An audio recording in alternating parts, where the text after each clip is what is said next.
አባት እርግማኑ አጥንት ይሰብራል፣ የእናት እርግማን ስር መሰረት ይነቅላል። አባትም አታሳዝኑ፣ እናትም አታሳዝኑ።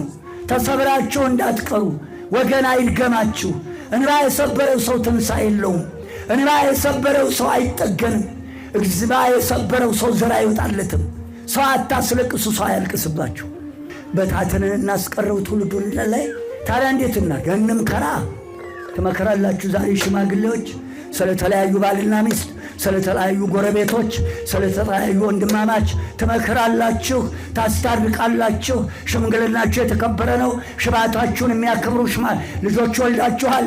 ሽበት የሚያከብሩ የእናቴ ልጅ ሚስት ሲጣጭ ያልሸበተ አይላክም። ትዳሩ እንዲሸበት ቢወለድም ሸብቶ እንዲሞት እባካችሁ ሽበት አክብሩ። ሽበት ያላከበረ አይሸበትም፣ ጅምሩ አይጸናልም። ዛሬም የአባት እርግማን ያለባችሁ እየላችሁ